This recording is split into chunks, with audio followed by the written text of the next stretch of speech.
Hello students, good morning. હું છું ધર્મેશ કંથારિયા અને દીપમ ઇંગ્લિશ ઇન્સ્ટિટ્યૂટ વડે સંચાલિત યુટ્યુબ ચેનલ એટલે કે આપણી પ્રિય યુટ્યુબ ચેનલ દીપમ જ્ઞાન ક્રાંતિમાં હું આપનું હાર્દિક સ્વાગત કરું છું. અને મિત્રો, આજે હું તમારા માટે લઈને આવ્યો છું ધોરણ 9 સેકન્ડ લેંગ્વેજ એટલે કે ઇંગ્લિશ. અને ઇંગ્લિશમાં આપણે આજે ભણીશું unit 8 a day in the life of an Indian fighter pilot. Indian fighter pilot જે છે એના વિશે આપણે આજે ચર્ચા કરવાના છે આ લેસન વિશે. હવે તમને થશે કે આ ફાઇટર પાયલોટ એટલે શું? તો કે ભાઈ ફાઇટર પાયલોટ શું છે એ આપણને ખબર જ છે કે જે વિમાન ચલાવે તે. પરંતુ સામાન્ય રીતે આપણે જે વિમાનની વાત કરવાના છે તે આપણે એરફોર્સના વિમાનની વાતચીત કરવાના છે. અને એરફોર્સનું વિમાન એટલે અહીંયા આગળ જે વાતચીત કરવાના છે આપણે MiG મિગ પ્લેનની વાત કરવાના છે. ઓકે, તો આ દેખાય છે તમને મિગ પ્લેન. પહેલાં આપણે મિગ પ્લેનને જોઈ લઈએ. ઓકે, સરસ મજાનું વિમાન ઉડી રહ્યું છે, તમે જુઓ દેખાય છે આ મિગ પ્લેન છે. આપણે રાફેલના જમાનામાં મિગને ભણી રહ્યા છીએ. આ મિગ પણ ભારતને ખૂબ જ શું કહેવાય એક તાકાત આપી હતી અને દુશ્મન દેશોની સામે આપણને એકદમ હિંમતભર્યું જીવન આપ્યું છે. આ મિગ વિશે આપણે આજે જ્યારે ભણીશું ત્યારે ફાઇટર પ્લેનનો જે પાયલોટ છે એની પરિસ્થિતિ કેવી હોય એના વિશે આપણે આજના આ વિડીયોની અંદર ચર્ચા કરવાના છે. જો આ મિગ પ્લેન કેવી રીતે ઉડે છે, મિગ 21, અને આ જ વિમાનનો ફોટો તમારા એમાં પણ છે, તમે જોઈ શકશો. ઓકે, જો અંદર પાયલોટ પણ દેખાય છે, તમને દેખાય છે. ચાલો મિત્રો, હવે આપણે પાઠ ચાલુ કરીએ. ઓકે, પાઠ ચાલુ કરીએ આપણે. અ day in the life of an Indian fighter pilot. Okay, a day એટલે કે દિવસ, in the life of an Indian fighter pilot. Indian fighter pilot જે છે, ફાઇટર વિમાન જે છે આ જે દેખાય છે એ મિગ 21 છે, MiG. ઓકે, મિગ 21 છે. એના જે ફાઇટર પ્લેનના જે ચાલક હોય, પાયલોટ હોય, તેનું દિવસ કેવું હોય તેના વિશે વાતચીત કરીશું. ઓકે, અહીં આગળ વિંગ કમાન્ડર KS સુરેશની વાત કરવામાં આવી છે. It is 5 o'clock. 5 વાગ્યા છે on a cold February morning. ફેબ્રુઆરી મહિનાની ઠંડી સવારની વાત છે. વિંગ કમાન્ડર KS સુરેશ જે છે વિંગ કમાન્ડર છે. વિંગ કમાન્ડર એટલે શું? તો કે ભાઈ આ જે વિમાન જે છે, આપણા જે ફાઇટર પ્લેન છે એની ટુકડીનો જે મેઇન હોય લીડર, તેને શું કહેવામાં આવે? વિંગ કમાન્ડર કહેવામાં આવે. KS સુરેશ સ્ટેપ ઇન્ટુ એટલે કે માં પ્રવેશ કરવું, ઇન્ટુ અ સ્ટાફ કાર, તે સ્ટાફ કારની અંદર પ્રવેશ કરે છે. સ્ટાફ કાર એટલે શું? કચેરીની ગાડીમાં તે પ્રવેશ કરે છે. That will take him to an airbase, કે જે તેને એરબેઝ ઉપર લઈ જશે. હવે એરબેઝ એટલે શું? હવાઈ મથક. આપણે જે જઈએ છીએ તે એરપોર્ટ છે, એને પણ હવાઈ મથક જ કહેવામાં આવે. પણ એરબેઝની અંદર કેવા વિમાનો હોય કે જ્યાં આગળ આપણી પાસે જે ફાઇટર પ્લેન હોય એ ફાઇટર પ્લેન મૂકવામાં આવે. Of in Indian western sector એટલે શું? વિભાગના જે એરબેઝ છે ત્યાં જવા માટે બેઝ થયા. ધ બ્લેક કાર, અને આ જે કાર હતી, pass through the barrack type houses, barrack જેવા ઘરોની પાસેથી પસાર થઈ. બેરેકનો મતલબ થાય શું? તો કે ભાઈ સૈનિક નિવાસ. એમ તો બેરેકનો મતલબ એમ અંદર છુપાઈને રહેવા માટેની જગ્યા હોય એના માટે પણ કરી શકાય. And stop at the air force, અને તે એરફોર્સ પાસે ઊભા રહ્યા, એરફોર્સની સિક્યુરિટી ગેટ પાસે આવીને આ ગાડી ઊભી રહે. અ યુનિફોર્મ ગાર્ડ, એક યુનિફોર્મની અંદર તૈયાર થયેલો અથવા તો યુનિફોર્મમાં સર્ચ એવો ગાર્ડ જે હતો, રેકોગ્નાઇઝ સુરેશ, તે સુરેશને ઓળખી ગયો. એન્ડ સેલ્યુટ્સ હિમ સ્માર્ટલી, અને ખૂબ જ સ્માર્ટલી તેને સેલ્યુટ કરી. ઓકે, સેલ્યુટના પણ પ્રકારો હોય. વિમાન એરફોર્સની અંદર આ રીતે હાથ કરવામાં આવે. બિહાઇન્ડ ધ ગેટની પાછળ સ્ટેન્ડ MiG, ત્યાં MiG ઊભું હતું, ઓફ IAF સ્ક્વોડન. IAF એટલે ઇન્ડિયન એરફોર્સ. ઓકે, એના લશ્કરી ટુકડી જે છે IAF, તેની લશ્કરી ટુકડીના MiG પ્લેન ઊભું હતું. ઈચ અંદર અ ડિફરન્ટ કમાન્ડર, અને દરેક અલગ અલગ કમાન્ડર્સની અંદર હતા. KS સુરેશ કોલ્ડ કુકી, જેને કયા નામથી ઓળખવામાં આવે છે? કુકી. કમાન્ડ્સ 321 સ્ક્વોડન, કે જેને 321 સ્ક્વોડન જે છે લશ્કરી ટુકડી છે તેને હુકમ કર્યો. એટ 5:20 AM, 5:20 સવારે, Cookie is in a flight planning room, તે ફ્લાઇટ પ્લાનિંગ રૂમમાં પહોંચી ગયો. ફ્લાઇટ પ્લાનિંગ એટલે શું? વિમાનની ઉડાન માટેની જ્યાં યોજના ઘડવામાં આવે. સામાન્ય રીતે એવું નથી હોતું કે એરફોર્સના જે પાયલોટ્સ જે છે જ્યારે યુદ્ધ હોય ત્યારે જ વિમાનો ઉડાડે છે, પરંતુ તેઓ સામાન્ય દિવસોમાં પણ ઉડાડતા હોય અને તેઓ પ્રેક્ટિસ કરતા હોય છે અને ત્યાં આગળ પ્લાનિંગ કરવાનું હોય. ધેર આર મેપ્સ, ત્યાં આગળ મેપ્સ પડ્યા હતા. મેપ્સ એટલે શું? તો મેપ્સનો મતલબ થાય નકશાઓ. ત્યાં નકશાઓ પડ્યા હતા. એન્ડ આઈડેન્ટિફિકેશન ચાર્ટ અને ઓળખપત્રો પડ્યા હતા. આઈડેન્ટિફિકેશન એટલે કે ઓળખવા માટેનું અને ચાર્ટ એટલે કે છબી અથવા તો એને એમ કહી શકાય કે દિવાલ પત્ર. ઓન ધ વોલ્સ, દિવાલની ઉપર પત્ર લગાડ્યા હતા. Today's order for Cookie, Cookie માટે આજનો જે હુકમ છે is an air strike at Batala, Punjab.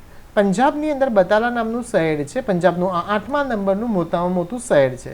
ત્યાં આગળ એર સ્ટ્રાઇક કરવાની છે. એર સ્ટ્રાઇક એટલે શું? વિમાની હુમલો. એર સ્ટ્રાઇકનો મતલબ શું થશે? એનો મતલબ થશે વિમાની હુમલો. ત્યાં આગળ વિમાની હુમલો કરવાનો થશે. તમને થશે કે ભારતમાં ને ભારતમાં, પણ તો એવું નથી હોતું. જગ્યા હોય ત્યાં આગળ પ્રેક્ટિસ કરવામાં આવે. At 7 AM. He will lead, તેને લીડ કરવાનો છે, દોરવણી કરવાનો છે. અ 2 પ્લેન ફોર્મેશન, 2 પ્લેનનું ફોર્મેશન જે છે, વ્યૂહરચના છે, તેનું તે શું કરવાની છે? દોરવણી કરવાનું છે. અગેન્સ્ટ એનિમી, આ ફક્ત બનાવેલો દુશ્મન છે. એનિમીનો મતલબ થાય દુશ્મન. 17 armoured brigade of A હોઝાઇલ country, આવું કંઈક બનાવ્યું છે. હોઝાઇલ એટલે કે દુશ્મન કન્ટ્રી, દુશ્મન દેશ જે છે એની બ્રિગેડની ઉપર. ધીસ મિશન ઇઝ એસાઇન, આ જે મિશન છે, લક્ષ્ય છે, તેને એસાઇન કરવામાં આવ્યું છે, સોંપવામાં આવ્યું છે by the command headquarters. Command headquarter દ્વારા એ કુકીની ઉપર શું કરવામાં આવ્યું છે? કામ સોંપવામાં આવ્યું છે. War time condition, war time એટલે કે યુદ્ધ જેવો સમયગાળો, યુદ્ધ સમય.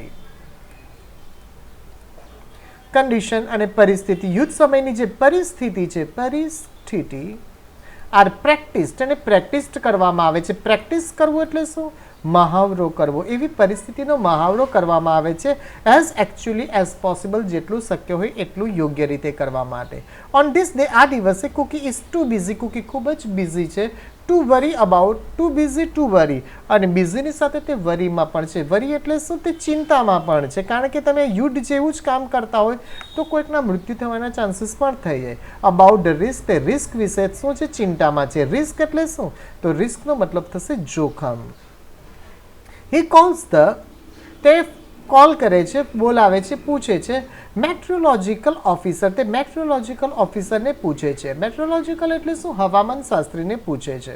ટુ ગેટ વેધર રિપોર્ટ, અને તેની પાસેથી તે વેધર રિપોર્ટ મેળવે છે. તે કહે છે, એના મુજબ કહેવામાં આવે છે ઠીક ક્લાઉડ્સ, અને જે અધિકારી હતા તેમણે કહ્યું ઠીક. ઠીક એટલે કેવા? તો કે ભાઈ ગાઢ, ગાઢ ક્લાઉડ્સ રહેશે. ક્લાઉડ એટલે કે વાદળ. એટ 550 મીટર્સ, 550 મીટર ઊંચાઈ ઉપર ગાઢ વાદળો રહેશે. વિઝિબિલિટી, દ્રશ્ય શક્તિ, જે જોવાની જે દૂરી છે એની વાત છે. વિઝિબિલિટી 5 કિલોમીટર્સ, 5 કિલોમીટર સુધી જોઈ શકાશે. હેઝ, ઝાકર બિંદુ હશે. એટ 400 મીટર, 400 મીટરની હાઇટ ઉપરથી ઝાકર વળશે. વેસ્ટ વાઇન, અને વેસ્ટમાંથી જે પવન ફૂંકાય છે, વેસ્ટ એટલે કે પશ્ચિમ તરફથી, એટ 15 કિલોમીટર પર આર, તે કેટલા કિલોમીટર પર છે? 15 કિલોમીટર પ્રતિ ઘંટા, કલાક. KPH એટલે કિલોમીટર પર આર, આનો મતલબ શું થશે? કિલોમીટર પર આર. અ સ્લાઇટ એર ડિસ્ટર્બન્સ, અને સ્લાઇટ એટલે કે થોડું ઘણું એર ડિસ્ટર્બન્સ હશે, હવામાં જરાક તરેક ડિસ્ટર્બન્સ મળશે, ખલેલ મળશે. ક્યાંક હવા વધારે હશે, ક્યાંક ઓછી હશે. નાવ માર્કર પેન્સ, હવે જે માર્કર પેન જે છે, રૂલર્સ ફૂટપત્તીઓ જે છે, પ્રોટ્રેક્ટર્સ એટલે કે જેને તમે જો કોણ માપક કહેવાય, આવું તમારા કંપાસ બોક્સમાં એક છે, 90 અંશનો ખૂણો જોવા માટે આવું કંઈક બનાવ્યું છે કોણ માપક. આવી કંઈ હશે તમારા કંપાસની અંદર, તેને પ્રોટ્રેક્ટર્સ કહેવામાં આવે. અને કમ્પાસીસ, અને કોમ્પાસીસ જે છે, કમ્પાસીસ એટલે શું? તો એને કહેવામાં આવે હોકા યંત્ર. શું કહેવામાં આવે? હોકા યંત્ર. આર વેઇટિંગ ફોર હિમ, તેમની રાહ જોઈ છે. On a long wooden table, લાંબા લાકડાના ટેબલ ઉપર. કુકી ટેક્સ આઉટ, તે ટેક્સ આઉટ કરે છે. ટેક્સ આઉટ એટલે મતલબ થશે બહાર કાઢવું, બહાર કાઢવું. આ મેપ, તે મેપ બહાર કાઢે છે, નકશો બહાર કાઢે છે. ફ્રોમ ધ શેલ્ફ, તે શેલ્ફ ઉપરથી નકશો બહાર કાઢે છે. શેલ્ફ એટલે શું? એનો મતલબ થશે અભરાય. શું થશે? અભરાય. અભરાય ખબર હશે મિત્રો, અભરાય. તમારે ત્યાં વાસણ મૂકવા માટે જે હોય તેને સેલ્ફ કહેવામાં આવે. And chalks out of the part, અને ચોક્સ લે છે out of the part and speed of the plane, અને તે શું નક્કી કરે છે? વિમાનની ઝડપ.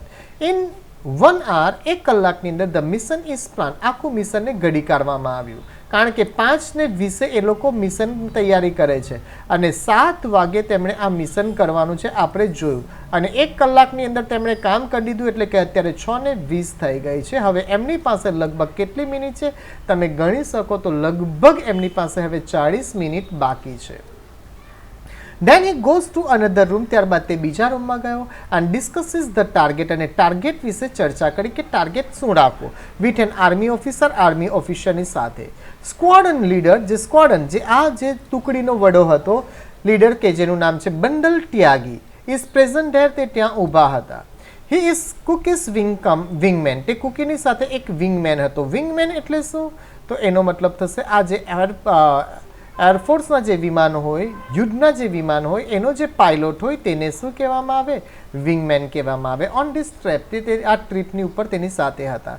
ડ્યુરિંગ ધીસ એક્સરસાઇઝ, અને આ મહાવરા દરમિયાન, પ્રેક્ટિસ એક્સરસાઇઝ એટલે શું થશે, મહાવરો.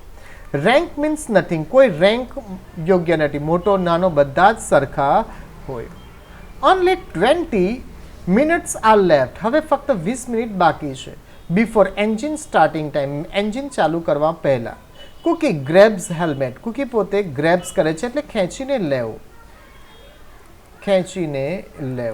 તે ખેંચી લે છે હેલ્મેટ. ઓક્સિજન માસ્ક લે છે એન્ડ લીડ સેટ, અને તે સેટ કરે છે પોતાનો જે લીડ કરવા માટે, લીડ એટલે કે આગળ બેસવા માટે. And walks to the servicing station, અને સર્વિસિંગ સ્ટેશન ઉપર પહોંચે છે. સર્વિસિંગ સ્ટેશન એટલે કે જ્યાંથી આખું કામ યોગ્ય રીતે થાય તે જોવા માટે. ડેર હી એક્ઝામાઇન્સ, ત્યાં આગળ તે એક્ઝામાઇન્સ કરે છે, ચકાસણી કરે છે.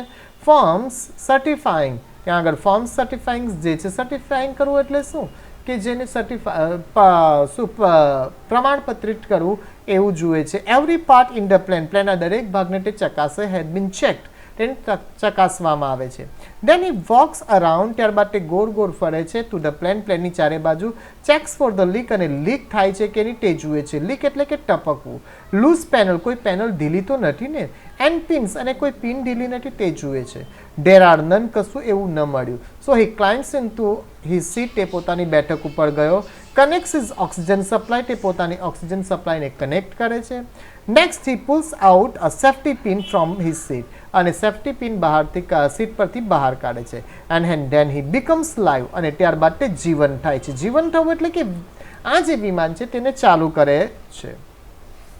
If he pulls the cord, જો તે કોર્ડને ખેંચી લેશે. કોર્ડ એટલે શું, વાયર અથવા તો દોરો.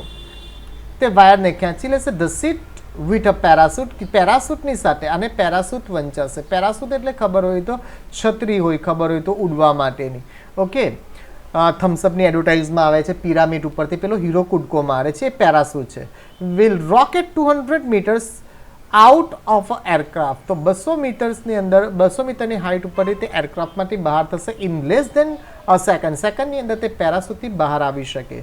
Finally a last compulsory check, હવે છેલ્લું કમ્પલસરી ચેક છે. કમ્પલસરી એટલે શું, કમ્પલસરીનો મતલબ થશે ફરજિયાત. એક ફરજિયાત ચેક એ બાકી છે. ચેક બિફોર ટેક ઓફ કરવામાં પહેલાં. ટેક ઓફ એટલે કે ઉડાન ભરવી. ઇટ ઇઝ કોલ્ડ ટેફલોફ, એને ટેફલોફ કહે છે. ટેફલોફ ટ્રીમ એટલે કે સજ્જતા કહેવામાં આવે છે. તેમાં શું ચેક કરવામાં આવે છે, એર પ્રેશર, હવાનું દબાણ. એરબ્રેક્સ, એરબ્રેક્સ જે છે હોય. એલરોન્સ, ફ્લેપ્સ એટલે કે પાંખ. ફ્યુઅલ ઇન્સ્ટ્રુમેન્ટ, ઇંધણ માટેના સાધનો. ઓક્સિજન ચેક કરવામાં આવે છે. હાઇડ્રોલિક્સ એટલે કે પાણીની પાઇપો ચેક કરવામાં આવે છે. ન્યુમેટિક્સ એટલે કે હવા દ્વારા સંચાલિત દબાણ જે છે તેને ચેક કરવામાં આવે છે. મિત્રો, આ પાઠના શબ્દો અઘરા છે મને ખબર છે, પરંતુ તમારે ભણવું જ પડશે. અને ફરીથી મળીશું, ત્યાં સુધી આપણે ધ્યાન રાખીશું, આપણી કાળજી રાખીશું, અને મને રજા આપો ત્યાં સુધી આવજો.